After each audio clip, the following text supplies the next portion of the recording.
जय मां गुरुवर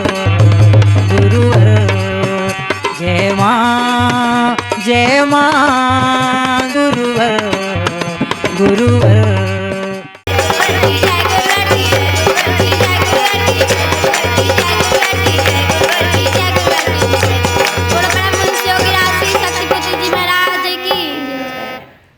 बोलो माता आदि शक्ति जगत जननी जगदम्बे मात की जय।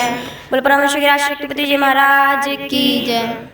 जय माता की जय माता की जय माता की जय माता की जोर से बोलो जय माता की आवाज ना आई जय माता की माँ का प्यारा जय माता की दाता पुकारा जय माता की जय माता की जय माता की जय माता की जय माता की जय माता की जय माता माँ शेरों वाली जय माता माँ जोतों वाली जय माता माँ लाटों वाली जय माता माँ मेरों वाली जय माता माँ चिंतपूर्णी जय माता माँ पहाड़ों वाली जय माता माँ मुंडा देवी जय माता की वैष्णो देवी जय माता माँ शाकंकाली जय माता की जगत वाली जय माता की जय माता की जय माता की झोली पढ़ो जय माता की जय माता की जय माता की जय माता की जय माता की मैया सुने जय माता की दर्शन दे दे जय माता की जय माता की जय माता की आते बोलो जय माता की जाते बोलो जय माता की सबसे बोलो जय माता की सुबह भी बोलो जय माता की शाम को बोलो जय माता की जय माता की जय माता क्या नर्तन पाया जय माता की व्यर्थ गवाया जय माता की सफल बना लो जय माता की व्यर्थ गवाना जय माता की जय माता की जय माता की जय माता की जय माता अरे बोलो व्रता जय माता क्या तुम्हें न बाता जय माता सब कुछ मिल जाता जय माता की बोल न लगता जय माता की जय माता की जय माता की जय माता की जय माता की आगे वालों जय माता की पीछे वालों जय माता आवाज ना आई जय माता जरा हाथ उठा के ताली बजा के जय माता की जय माता की जोर से बोलो जय माता की जय माता की जय माता की मैया सुन ले जय माता की दर्शन दे दे जय माता की ढाल बजा दो जय माता की जय माता की जय माता की माँ जोतों वाली माँ शेरों वाली माता की लगे प्यारी माता की बोली वाली माता की दर्शन कर लो माता की झोली पढ़ लो माता के फिर न मिलेगा अरे ऐसा अवसर माता की जय माता की जो भी बोला माता की डर गया टोला वो माँ का प्यारा माता की जय माता की गुरुवर का प्यारा माता की जय माता की जय माता की दसों दिशाएं माता की झूम के गाएं माता की जय माता की जोर से बोलो आवाज ना आई अरे पीछे वालों जय माता की हाथ उठा के ताली बजा के पंडाल बजा दो जय माता की जय माता की अरे मैया आ गई कि दर्शन कर लो कि झोली भर लो कि फिर न मिलेगा कि ऐसा अवसर कि जय माता की जय माता की जय माता की जय माता की बोलो माता दी शक्ति जगत जननी जगदम्बे मात की जय। बोलो परमेश्वर की राष्ट्रपति महाराज की माता स्वरूपं देवी स्वरूपं प्रकृति स्वरूपं प्रणम्यं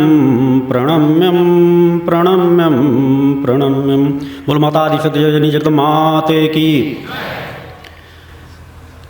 आज नवरात्र के नवमी के अति महत्वपूर्ण पर्व पर इस शिविर में उपस्थित अपने समस्त शिष्यों माँ के भक्तों एवं इस शिविर व्यवस्था में लगे हुए समस्त अपने शिष्य कार्यकर्ताओं को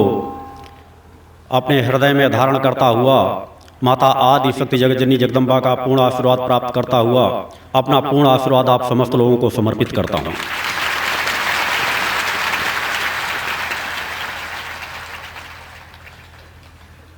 कल आप लोगों को भक्ति ज्ञान और आत्मशक्ति के चिंतनों की ओर ले जाने का प्रयास किया गया। मैंने आप लोगों को अवगत कराया कि वास्तव में यदि आप लोग धर्म पथ पर बढ़ना चाहते हैं, सत्य पथ पर बढ़ना चाहते हैं, तो सबसे पहले आपको किस चीज़ की आवश्यकता है? और जो हमारे लिए प्रारंभ से अंत तक जिस चीज़ की हमें आवश्यकता होती है वह कौन सी एक विचारधारा है, जिस एक विचारधारा में हम चल करके समस्त चीज़ों का सार जिसमें जुड़ा हुआ हो, हमारी समस्त कामनाओं की पूर्ति जिस मार्ग से होती हो, वह ऐसा कौन सा मार्ग है जिस मार्ग को, जिस विचारधारा को लेकर हम उस प्रकट सत्ता की आराधना करें। और उसके लिए मेरे द्वारा आप लोगों को अवगत कराया गया कि केवल भक्ति, ज्ञान और आत्मशक्ति, ये तीन शब्द देखने में बड़े छोटे और सामान्य से दिखते हैं, मगर इनकी गहराई क्या है, इनका विस्तार क्या है, इन तीन शब्दों में सब कुछ सार समाहित है। कि हम प्रकट सत्ता की यदि आराधना करना चाहते हैं, किसी भी अपने देवी देवताओं के इष्ट की आराधना करते हैं, तो हमें नाना प्रकार की कामनाओं को बार बार रखने की आवश्यकता नहीं, केवल तीन चीजों की कामना करें, भक्ति, ज्ञान और आत्मशक्ति। मैंने कल अवगत कराया था कि अष्टमी भक्ति प्रदाता दिवस होता है। माता आदि शक्ति जगत जननी जगदम्बा की आराधना में जो भक्त की कामना करते हैं, माता से केवल भक्त की चाहत रखते हैं कि माँ हमें कुछ दे सको, तो ऐसी भक्ति अपनी प्रदान करो जो अटूट हो। अष्टमी का दिन अति महत्वपूर्ण दिन होता है। नवमी का दिन ज्ञान प्रदाता दिन होता है। उसे नवरात्र में 9 अलग अलग देवियों की आराधना की जाती है, 10 महाविद्याओं की आराधना की जाती है। नवरात्र में आप किसी माँ के किसी स्वरूप की आराधना प्रारंभ करें, आप माँ शब्द की गहराई को केवल समझें, क्योंकि जब तक आपकी विचारधारा उस तथ्य की ओर नहीं जाएगी, तब तक आपके विचार नाना प्रकार के भटकते रहते हैं कि हम माँ के किस रूप की आराधना करें, माँ के किस रूप की आराधना न करें, माँ से किस प्रकार की कामना करें, माँ से किस प्रकार की आराधना करने में हमसे किस प्रकार की न्यूनताएं तो नहीं होती, किसी प्रकार की हमारे जीवन में कमियां तो नहीं आ जाती। माँ की आराधना पूर्व के चिंतनों में भी मेरे द्वारा अवगत कराया गया है कि माँ की आराधना से सरल और सहज आराधना इस त्रिभुवन में और दूसरी कोई आराधना का मार्ग ही नहीं है, और ना कोई ऐसी इष्ट है जो माँ के समान हम पर कृपा बरसा सके। क्योंकि मैंने यह भी अवगत पूर्व के चिंतनों में आप लोगों को कराया कि हम आप समस्त लोगों के आत्मा की जो मूल जननी है वह माता आदि शक्ति जगत जननी जगदम्बा है। हिंदू हो, मुस्लिम हो, सिख हो, ईसाई हो, चूंकि सभी के अंदर शरीर की बनावट आत्म तत्व एक समान बैठा हुआ है। और जो अमृत बूंदों की बात कर रहे थे, शिष्यों की कामनाएं होती हैं, शिष्यों की अपनी विचारधारा होती है, तो सबसे बड़ा अमृत का जो अथाह सागर है वह मेरे और आपके सभी के हृदय पर स्थापित है।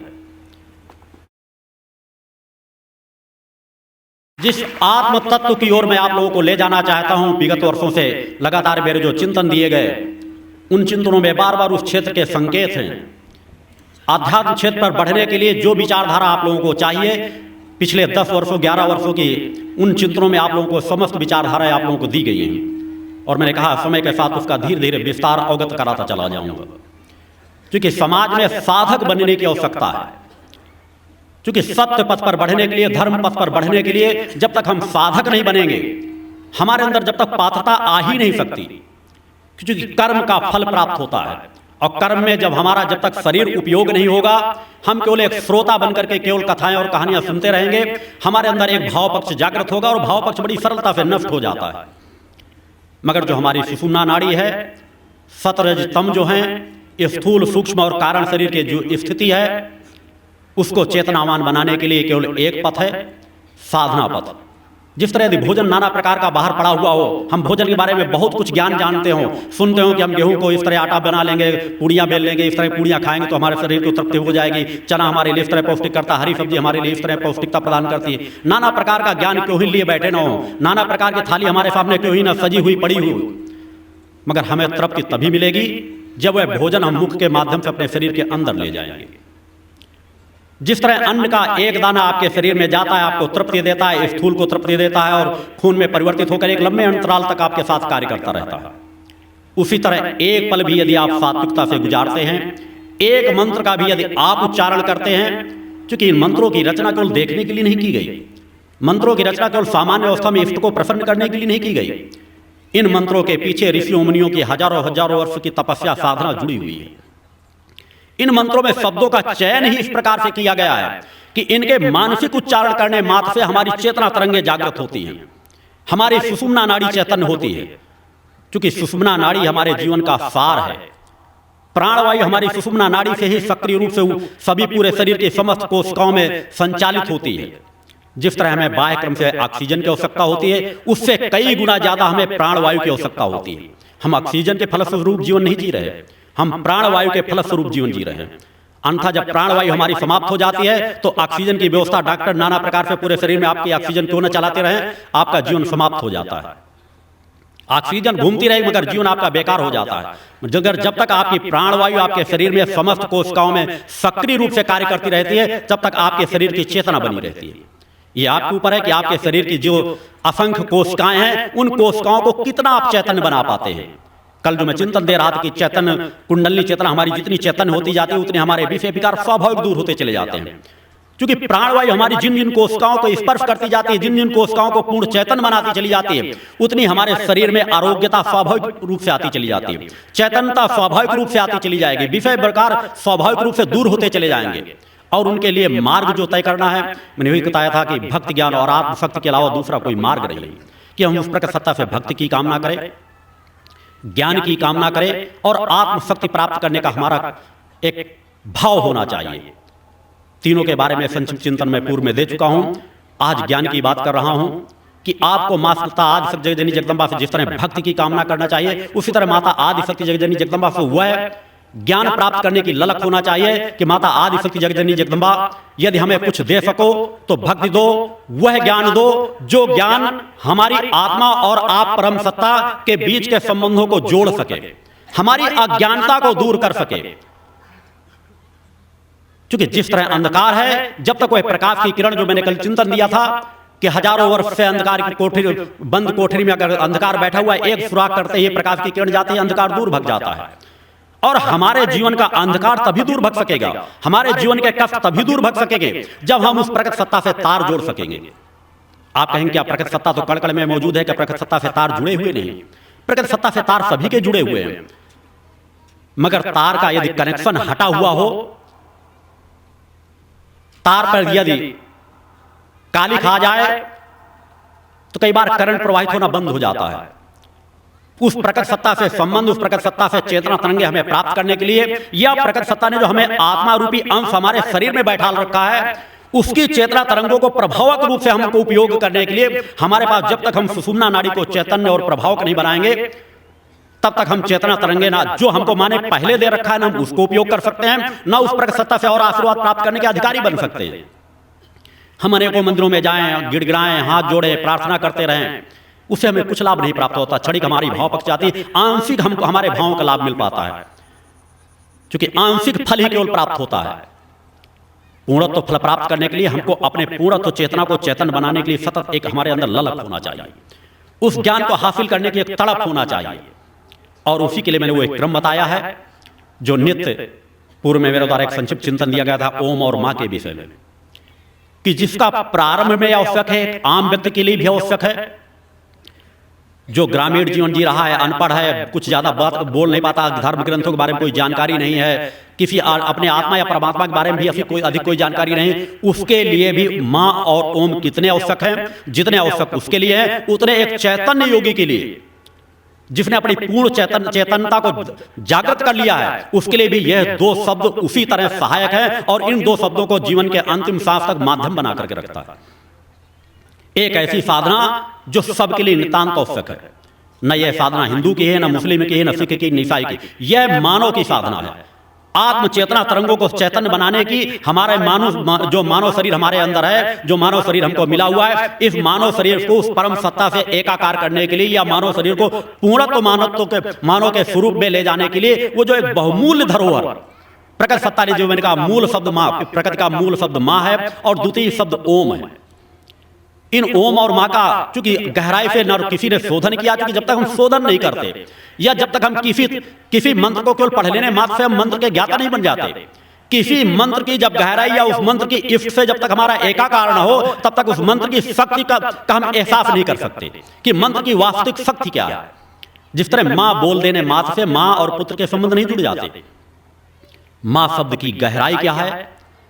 जब तक हम उस पूरी गहराई को नहीं समझते कि माँ के शब्द कहते ही माँ और पुत्र के पेज का प्रेम, स्नेह, माँ की ममतामयी कृपा, जब तक वो सभी हमारे चारों तरफ एक छाती नहीं जाए, जब तक माँ शब्द की गहराई को नहीं समझ सकते कि माँ शब्द कह देने मात्र से नहीं पूर्ण हो जाता। उसी तरह इन ओम और मां का यदि शोधन किया गया होता, उन ऋषियों मुनियों ने तो शोधन किया, अपने शरीर को तपाया और समाज को वह बहुमूल्य बीज मंत्र दिए कि मां और ओम में वह सब कुछ सार समाहित है कि आप किसी भी मंत्र का जाप न करें, किसी भी धर्म ग्रंथों का आपको कुछ भी ज्ञान न हो, इन्हीं दो शब्दों से प्रारंभ करके अपने जीवन के अंतिम अवस्था तक, पूर्णत्व तक पहुंचने के लिए दो बीज मंत्र ही आपके लिए सब कुछ पूर्णत्व प्रदान कर सकते हैं। मैंने बताया शरीर की रचना में आकार, उकार, माकार जो स्थूल, सूक्ष्म और कारण शरीर की हैं, जब हम मां शब्द का उच्चारण करते हैं और ओम शब्द का उच्चारण करते हैं तो इससे हमारे शरीर में मंथन होता है। क्योंकि जिस तरह किसी पाइप में या किसी बाटल में कोई चीज गंदगी भर गई हो तो अगर हम उसमें पानी भरकर थोड़ा किसी तरह हिलाते हैं तो बिल्कुल साफ हो जाता है। उसी तरह जो हमारी सुषुम्ना नाड़ी की सुषुम्ना नाड़ी ही मनुष्य की एक ऐसी है जो मनुष्य के कर्मों से प्रभावित होती है। उसे अन्य किसी माध्यम से ना विज्ञान चेतन कर सकता, ना और कोई माध्यम सहायक हो सकते हैं। उसके लिए सिर्फ उसके शोधन करने के लिए ओम और मां ये दो बीज मंत्र है। अनेकों लोग ओम के उसमें भटक रहे हैं कि ओम नहीं लगाना चाहिए, गृहस्थों को ओम का उपयोग नहीं करना चाहिए। यह केवल उनकी अज्ञानता है, समझ नहीं पाते कि ओम का विस्तार क्या है। ओम में पूरी सृष्टि समाहित है, ओम और मां में। ओम मां में सब कुछ सार समाहित है। ओम जिस तरह एक ऋषि मुनि जाप कर सकते हैं, उसे एक तरह गृहस्थ जाप कर सकते हैं। ओम से तो हमें उस प्रकट सत्ता की गहराई पर पहुंचने का एक मार्ग मिलता है। और जो मंथन की क्रिया, जिस तरह हम ओम का उच्चारण करते हैं तो हमारी शरीर की, जब हम चैतन्य अवस्था में मेरुदंड को सीधा करके ओम शब्द का उच्चारण करते हैं तो ओम के माध्यम से हम बाक, जिस तरह हमें अपनी माता पिता के पास जाना नजदीक, उनकी जब गोदी में बैठते हैं तो हमें आनंद की तृप्ति की एहसास होता है। उनके जितना नजदीक जाएंगे, उनका स्नेह का हाथ अगर हमारे शरीर में स्पर्श हो जाता है, हमको अलौकिक आनंद की प्राप्त होती है। उसी तरह हमारे अंदर जो आत्म तत्व बैठा हुआ है, हम बाहर का स्थूल का जीवन जी रहे हैं, इसमें प्राणवायु हमारी उतनी अधिक सक्रिय नहीं जितनी सूक्ष्म और कारण शरीर में होती है। तो जब तक हम उसके जितना नजदीक जाएंगे उतने हमारे जीवन में एक तृप्ति आएगी, एक नशा आएगा, एक आनंद आएगा। और ओम शब्द का जब उच्चारण करते हैं, कई लोग, अभी मैं कुछ समय पहले एक चिंतन सुन रहा था कि ओम में कह रहे थे कि ओम शिव ने उच्चारण किया था सृष्टि के विनाश के लिए। तो यह अज्ञानता, इससे बड़ी अज्ञानता और क्या होगी। इनका शोध ही नहीं किया गया। मैं विज्ञान के लिए कहता हूं, विज्ञान चाहे तो इन शब्दों में शोध करके देखे कि एक व्यक्ति जो जरूरत से ज्यादा अशांत हो, असंतुलित हो, ओम शब्द का जब उच्चारण करेगा तो ओम से वह धीरे धीरे गहराई की ओर जाता है, शांत की ओर जाता है। स्थूल से सूक्ष्म, सूक्ष्म से कारण शरीर से होता हुआ उस आत्म तत्व की ओर उसकी चेतना तरंगे जाए। क्योंकि मंत्र आपको बरबस खींच लेगा। क्योंकि जिस तरह अन्न का एक दाना आपके शरीर में चला जाएगा, आप चाहे ना चाहे आपके शरीर में तृप्ति मिलेगी मिलेगी। उसी तरह जब आप ओम का उच्चारण करेंगे तो ओम से आप बाहर से जो आपका चिंतन बाहर भटक रहा होता है, उससे आप धीरे धीरे अंदर प्रवेश करते हैं। आकार उकार से होते हुए उस माकार में पहुंच जाते हैं। अंदर अपने स्थूल सूक्ष्म कारण से हमारी चेतना तरंग, हमारे सुषुम्ना जो प्राणवायु, हमारी कुंडली चेतना जो बैठी हुई, क्योंकि छोटे छोटे क्रम है, आप तत्काल कुंडली चेतना जागृत करना चाहते हैं। मैंने कहा एक लंबी प्रक्रिया है, यह सामान्य स्थिति नहीं, इतनी सरलता से सब कुछ हासिल नहीं हो सकती। मगर हम उसमें चेतना तरंग जागृत करने का एक सुराख, एक किरण प्राप्त हो जाए, एक चेतना तरंग हमें प्राप्त हो जाए तो हमें सब कुछ प्राप्त हो जाता है। इसलिए मेरे द्वारा बार बार कहा जाता है कि कहानियों किस्सों में मत पढ़ो। मैं अगर कहानियां किस्से सुनाने के मार्ग में चला जाऊंगा तो अनेकों ग्रंथ शास्त्रों में चाहे जो एक कहानियां किस्से ले लो, दिन भर सुनाते रहो, दिन भर उन चीजों को, मगर धीरे धीरे तुम्हें उन तथ्यों को सीखने की जरूरत है कि नवरात्रि पर्व वगैरह में अगर इन साधनाओं को किया जाए तो कई गुना ज्यादा फल प्राप्त होता है। क्योंकि इनमें पूरा वातावरण स्थूल जगत का भी साधना में होता है। और ऋषि मुनि, साधु संत सन्यासी, चाहे जो समाज कल्याण के लिए जिनकी भावना होती है, ये जो कुछ महत्वपूर्ण तिथियां होती हैं, उनमें वो उसी भावना से समाज में चेतना तरंगे प्रवाहित करते हैं। और उन्हीं भावना से प्रकट सत्ता हम पर उन विशेष नक्षत्र मुहूर्तों में प्रकट सत्ता उसी भाव से प्रसन्न होती है। तो ओम का जब हम उच्चारण करते हैं तो ओम से स्थूल सूक्ष्म से हम कारण शरीर में धीरे धीरे जाते हैं। और जब मां का उच्चारण करते हैं तो मां से हम ऊपर की ओर शक्ति को खींचते हैं। मां शब्द में पुकार, कोई भी ये स्थूल, चूंकि समाज को जो दिया है, सामान्य जीव जंतुओं में भी एक पशुओं के जन्म लेते हुए बच्चे का जब वो पहली ध्वनि उच्चारित करता है, विज्ञान उसमें गहराई शोध कर तो मां शब्द ही उच्चारित होता है। आकर्षण, किसी को खींचने का आकर्षण, इस शब्द में ही आकर्षण छिपा हुआ है कि अपने से बाहर किसी जिससे हम जुड़े हुए, जिससे हमारा तार जुड़ा हुआ है, उससे हम कुछ प्राप्त करना चाहते हैं, उसके नजदीक जाना चाहते हैं, उसको अपने नजदीक बुलाना चाहते हैं।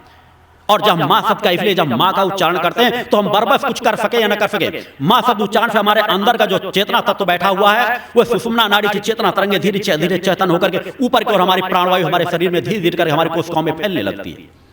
कभी आप शांत चित्त होकर के एकांत स्थान पर बैठे, अपने किसी कमरे में बैठे, कोई जरूरी नहीं कि आप कई बार सफर, चूंकि सामूहिक कराया जाता है, काफी सफर किया जाता है, आप 2-4 घंटे मंत्र जाप कर सके या न कर सके, केवल नित्य 5 मिनट दें, अनुभव करके देखें कि जब आप शांत बैठे हों, शांत चित्त किसी एकांत, चूंकि निश्चित वातावरण हमको तलाशना ही पड़ेगा, ज्यादा अशांत वातावरण में बैठेंगे तो हमारा मन उतना एकाग्र नहीं हो पाएगा, मगर अनुभूति प्राप्त करने के लिए कि वास्तव में इनमें कितनी बड़ी ऊर्जा छिपी हुई है, कि इस मंथन में कितनी बड़ी ऊर्जा छिपी हुई है, इस मंथन करने से हमारे अंदर सुषुम्ना नाड़ी स्वाभाविक चैतन्य होने लगती है। जिस तरह सामान्य अवस्था में शरीर आपका कई बार शिथिल पड़ा रहता है, कई बार शरीर में आपका चैतन्यता आ जाती है, तो आपको एहसास नहीं कि शरीर की आंतरिक चैतन्यता आपकी क्या है, कि जब आप कई बार नीरस हो जाते हैं, व्यथित होते हैं, अपनी समस्याओं से ग्रसित होते हैं, तो यदि आपकी प्राणवायु चेतन हो तो वो निरसता अपने आप दूर हो जाएगी। और उसमें यदि आप क्रम से बैठ करके कभी भी शांत एकांत स्थान में जाएं, घर में बैठे किसी स्थान में केवल 5 मिनट नृत्य करें, आपके शरीर की कार्य क्षमता बढ़ेगी। आप जिस क्षेत्र में बढ़ रहे होंगे, बिजनेस, व्यवसाय, चूंकि मैंने ज्ञान पक्ष की जहां बात कहा, चूंकि ज्ञान हमारा जागृत कहां होगा, चूंकि जिस तरह एक अनपढ़ व्यक्ति होता है उससे पढ़ा लिखा ज्यादा ज्ञानवान समाज जानता है, देख सकता है, दोनों में तुलना कर सकता है कि एक जो बेचारा बिल्कुल काका गागा भी न जानता हो, एक दिन भी विद्यालय न गया हो, एक व्यक्ति वो खड़ा हो, एक जो ग्रेजुएशन किए हुए हो, पढ़ा लिखा व्यक्ति हो, सामाजिक कुछ अनुभव रखता हो, वह उसके बीच आ जाए तो दोनों में तुलना फर्क अपने आप नजर आ जाए। वो ज्यादा चीजों का सामाजिक बारे में ज्यादा जानकारी दे सकता है, ज्यादा बता सकता है, ज्यादा अपने विचारों को उपयोग कर सकता है, कब कहाँ क्या निर्णय लेना वो ज्यादा निर्णय ले सकता है। एक अनपढ़ बेचारा उतना निर्णय नहीं ले सकता। उसी तरह जब हम चेतना तरंगों को हासिल करने लग जाते हैं तो हमारी उस पढ़ाई से कई गुना ज्यादा, कई हजार गुना ज्यादा हमारी ज्ञान शक्ति जागृत हो जाती है। ज्ञान अर्जन का मार्ग कहां? ज्ञान अर्जन का मार्ग केवल पुस्तकों में नहीं है, यह गुरु मार्ग केवल इसलिए बताया गया है कि हम पुस्तकों से अगर सब कुछ हासिल कर सकते तो हमको गुरुओं की शरण में जाने की आवश्यकता क्या है? गुरुओं की शरण में जाने की केवल इसलिए कि जो चेतनावान गुरु हो वो उन रहस्यों से आपको अवगत करा सकते हैं कि किन रहस्यों पे चलकर, किन मार्गों में चलकर उन्होंने अपनी चेतना को प्राप्त किया है, और उन्हीं मार्गों में चलकर के आप भी उस चेतना को प्राप्त कर सकते हैं। जिस तरह तीनों में कि एक व्यक्ति कुएं में कहीं गहरे गड्ढे में पड़ा हुआ हो तो ज्यादा गड्ढे के आसपास की दीवारों को उतना देख सकता है, एक व्यक्ति बाहर समतल जगह में खड़ा होगा तो काफी दूर देख सकता है, आंखें उसके पास भी है, आंखें जो बाहर खड़ा है उसके पास भी है, मगर चूंकि वो गड्ढे के ऊपर चारों तरफ गड्ढे की दीवारों के बीच घिरा हुआ है, उससे ज्यादा वो नहीं देख सकता है, और जो बाहर खड़ा हुआ उससे ज्यादा देख सकता है। और जो किसी हिमालय या किसी पर्वत की ऊपर ऊंचाइयों में खड़ा हुआ हो, किसी वृक्ष के ऊपर बैठा हुआ हो तो वह उससे भी ज्यादा दूर दूर तक देख लेता। आंखें वही हमारी, हम किस वातावरण को ग्रहण कर पाते हैं, हमारी अवस्था किस बिंदु तक पहुंच चुकी है, हमारे शरीर की कार्य क्षमताएं सामान्य नहीं है, हम उनका उपयोग किस प्रकार से करते हैं। क्योंकि आप लोग जीवन को बहुत एक सामान्य रूप से उपयोग करते हैं, जिस तरह मैंने कहा कि पूजा पाठ में आप कामनाएं करते हैं, उसी तरह आपका जीवन जो ढल गया है, आप जिस तरह माता पिता है, जिस तरह वो अपना जीवन जीते उस तरह आपको कि जो आप युवा अवस्था में हुए तत्काल कहते बेटा शादी कर लो, चूंकि वही कहेंगे कि मैंने 2 बच्चे पैदा किया, बेटा तू भी शादी कर ले, तू भी 2 बच्चे पैदा कर, मैं जिस तरह जंजालों में उलझा हुआ हूं तू भी उस तरह उलझ जा, अब बस पढ़ाई कर, दिन रात प्रेरित करते रहते।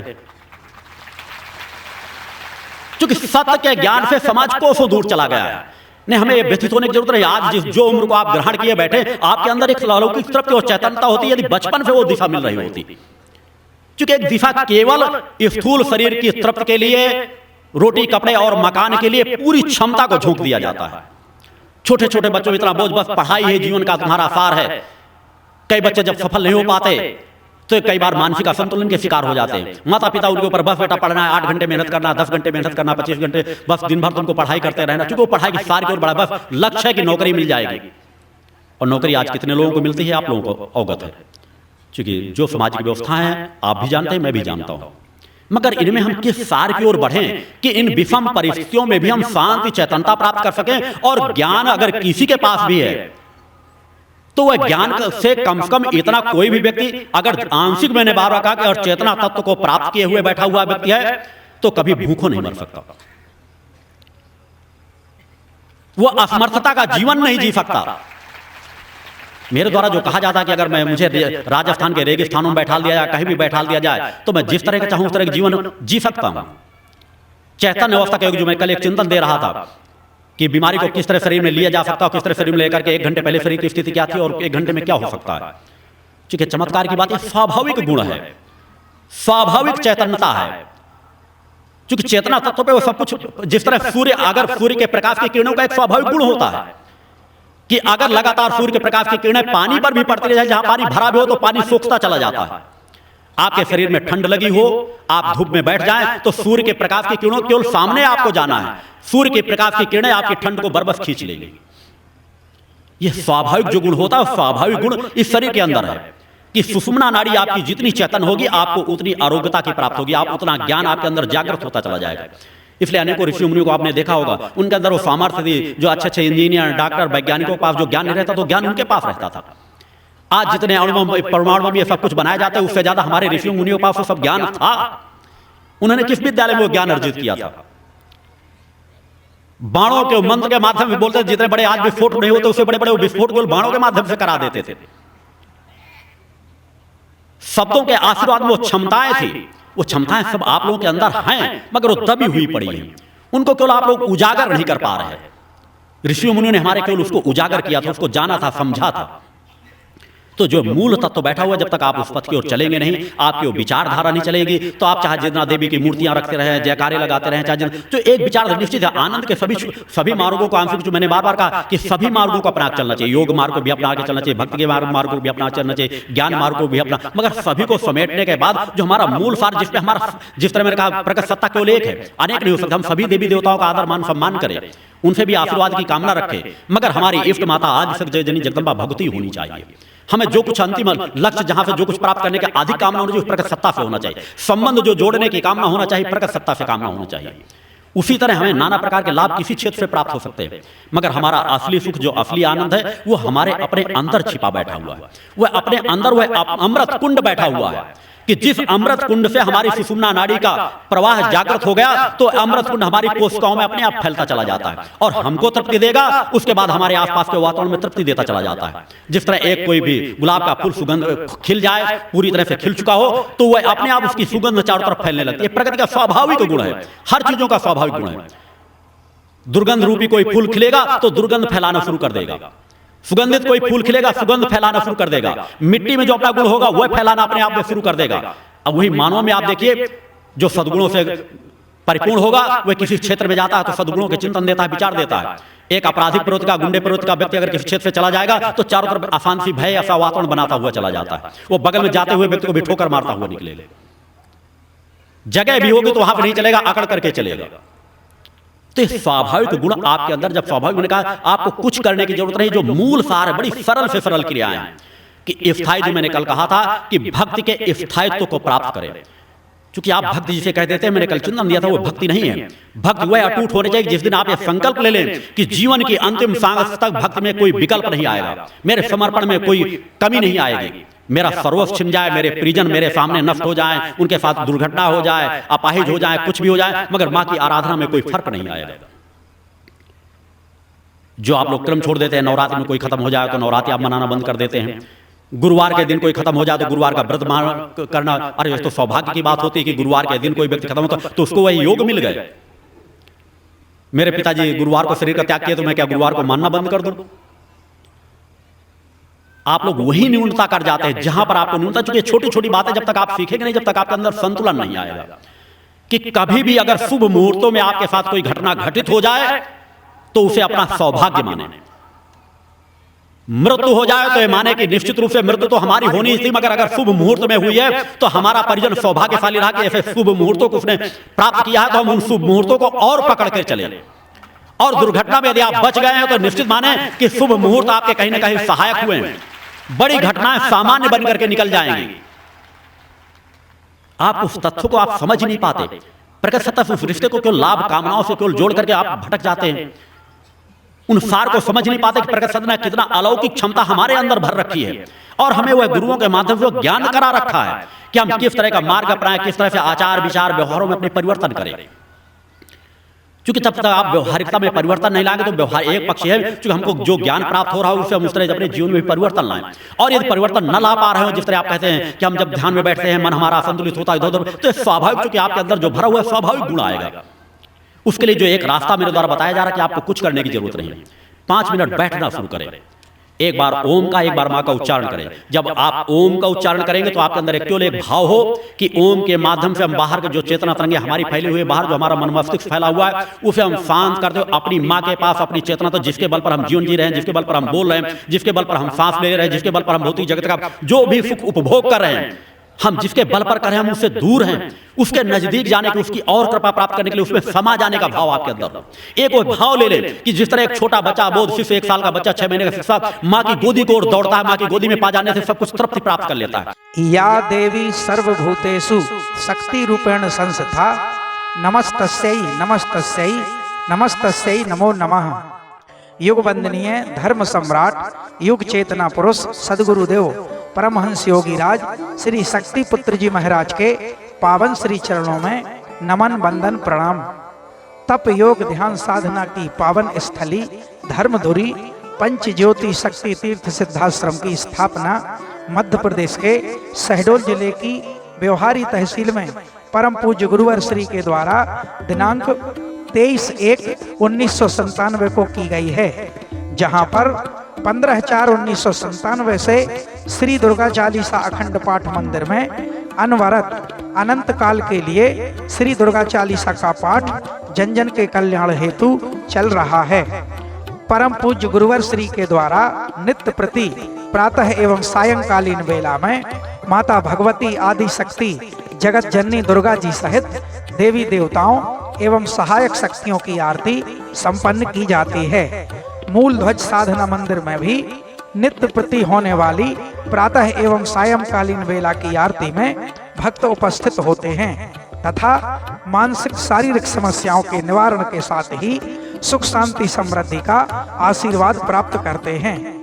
परम पूज्य गुरुवर श्री से नित्य प्रति प्रातः एवं सायंकालीन मिलने के निःशुल्क क्रम में माँ के भक्त व परम पूज्य गुरुवर श्री के शिष्य अपनी मनोभावना को श्री गुरु चरणों में समर्पित करके समुचित समाधान व आशीर्वाद प्राप्त करते हैं। परम पूज्य गुरुवर श्री अब तक 1 करोड़ से अधिक भक्तों से व्यक्तिगत रूप से मिलकर उन्हें यथोचित निर्देशन प्रदान कर चुके हैं। परम पूज्य गुरुवर श्री से मिलकर उचित दिशा निर्देशन प्राप्त करके संकल्पित होकर करोड़ों लोगों ने नशे मांसाहार से मुक्त चरित्रवान एवं चेतनावान जीवन अपनाया है और वर्तमान में भी नित्य प्रति सैकड़ों लोग नशा मुक्त होने के लिए सिद्धाश्रम पहुंचते हैं। परम पूज्य गुरुवर श्री के 20 लाख से भी अधिक दीक्षा प्राप्त शिष्य हैं जो वर्तमान के अनीति अन्याय अधर्म से ग्रसित भयावह वातावरण में भी माँ की पावन ज्योति से प्रज्वलित अपने घरों में मामय वातावरण के मध्य साधनात्मक जीवन जीते हुए आत्म कल्याण एवं जन कल्याण के पथ पर अग्रसर हैं। ज्ञात हो कि सिद्धाश्रम में गत 28 वर्षों से माँ अन्नपूर्णा भंडारा संचालित है, जहां नित्य प्रति सुबह शाम हजारों भक्त सुरुचिपूर्ण भोजन प्राप्त करते हैं। साथ ही आश्रम में ठहरने हेतु विभिन्न आवासीय व्यवस्थाएं भी निःशुल्क हैं। पंच ज्योति शक्ति तीर्थ सिद्धाश्रम में पावन सिद्धाश्रम सरिता के तट पर स्थित सर्व सुविधा युक्त त्रिशक्ति गौशाला के दर्शन करके भक्तगण अभिभूत हो जाते हैं। परम पूज्य गुरुवर श्री के निर्देशानुसार प्रत्येक माह के शुक्ल पक्ष की अष्टमी को गौ सेवा समर्पण दिवस मनाया जाता है। इस दिवस पर परम पूज्य गुरुवर श्री एवं पूजनीय शक्तिमयी माता जी के द्वारा समस्त गौवंशों को अपने कर कमलों से रोटियां खिलाई जाती हैं। गौशाला के समीप ही परम पूज्य दंडी सन्यासी स्वामी श्री राम प्रसाद आश्रम जी महाराज की समाधि मन को शीतलता प्रदान करती है और निकट ही स्थित दानवीर गुफा स्थल भी दर्शनीय एवं असीम शांति का स्रोत है। सिद्धाश्रम में प्रति वर्ष शारदीय नवरात्र के पावन अवसर पर शक्ति चेतना जन जागरण शिविर का विशाल आयोजन किया जाता है, जिसमें मां के लाखों भक्त व श्रद्धालु योग ध्यान साधना के क्रम का लाभ प्राप्त करते हैं तथा परम पूज्य गुरुवर श्री के दिव्य चेतनात्मक चिंतन श्रवण करने के साथ अलौकिक दिव्य आरतियों का भी आनंद प्राप्त करते हुए ममतामयी माँ की कृपा एवं परम पूज्य गुरुवर श्री का आशीर्वाद प्राप्त करते हैं। सिद्धाश्रम स्थापना दिवस 23 जनवरी के पावन अवसर पर प्रतिवर्ष अखिल भारतीय सिद्धाश्रम दौड़ प्रतियोगिता का आयोजन किया जाता है तथा इसी दिन योग भारती विवाह पद्धति से सामूहिक विवाह और सायंकालीन बेला में अखिल भारतीय सुर संध्या एवं कवि सम्मेलन का भी आयोजन होता है। सिद्धाश्रम में स्थित जनसंपर्क कार्यालय के माध्यम से विभिन्न जानकारियां प्राप्त होती हैं तथा सिद्धाश्रम से ही प्रकाशित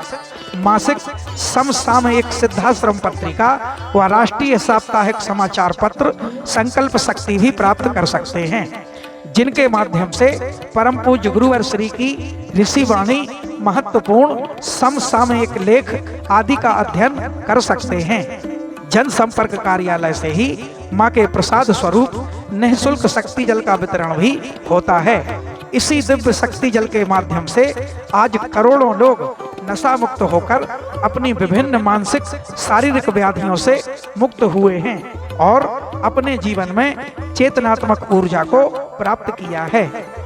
जन कल्याण की भावना को लेकर सिद्धाश्रम में स्थापित निःशुल्क वस्त्र सहायता केंद्र के माध्यम से अब तक लाखों जरूरतमंद बच्चों, पुरुषों एवं महिलाओं को उनकी आवश्यकता अनुसार वस्त्र प्रदान किए गए हैं और यह क्रम अनवरत जारी है। सिद्धाश्रम में पर्यावरण की रक्षार्थ व्यापक स्तर पर पौधारोपण का क्रम चलता रहता है। यहाँ पर विभिन्न प्रकार के फलों, औषधियों, पुष्पों आदि के हजारों वृक्ष हैं। कृषि व उद्यान संवर्धन के क्षेत्र में यहाँ की हरियाली देखते ही बनती है। आश्रम में भोजन व्यवस्था के उपयोगार्थ प्रचुर मात्रा में विभिन्न प्रकार की सब्जियों की भी पैदावार होती है। परमहंस योगी राज श्री शक्ति पुत्र जी महाराज द्वारा मानव सेवा, धर्म रक्षा एवं राष्ट्र रक्षा के लक्ष्य को लेकर गठित की गई त्रिधाराओं भगवती मानव कल्याण संगठन, पंच ज्योति शक्ति तीर्थ सिद्धाश्रम एवं भारतीय शक्ति चेतना पार्टी के माध्यम से सशक्त विचारधारा के अनुरूप कार्य किया जा रहा है। दिनांक 15/3/1995 को गठित भगवती मानव कल्याण संगठन के माध्यम से संगठन के 1 लाख से अधिक सक्रिय कार्यकर्ताओं के द्वारा नशे मांसाहार से मुक्त चरित्रवान, चेतनावान, परोपकारी एवं पुरुषार्थी समाज का निर्माण किया जा रहा है। समाज कल्याण के लक्ष्य को लेकर संगठन के द्वारा नशा विरोधी जन आंदोलन चलाया जा रहा है। इसके माध्यम से शराब माफियाओं के विरुद्ध खुले अभियान के अंतर्गत पिछले कुछ वर्षों में ही 2000 से अधिक अवैध शराब के विक्रय व परिवहन को पकड़कर कानूनी कार्यवाही कराई गई है। इस अभियान में संगठन एवं पार्टी के हजारों सक्रिय एवं जुझारू महिला व पुरुष कार्यकर्ता दिन रात लगे हुए हैं। समाज को शुद्ध औषधियों एवं खाद्य पदार्थों की उत्कृष्ट उपलब्धता सुनिश्चित कराने के उद्देश्य से Siddhashram Ayurveda and food product private limited के अंतर्गत विभिन्न प्रकार के उत्पादों का लगातार निर्माण किया जा रहा है, जिन्हें आप प्रतिष्ठान से संपर्क करके प्राप्त कर सकते हैं। साथ ही व्यापार की दृष्टि से कार्य करने के इच्छुक सदस्य एजेंसी प्राप्त करने हेतु संपर्क कर सकते हैं। आप सभी का आवाहन है कि पंच ज्योति शक्ति तीर्थ सिद्धाश्रम पहुंचकर यहाँ पर चल रहे माँ के अखंड गुणगान एवं साधना क्रमों में सम्मिलित होकर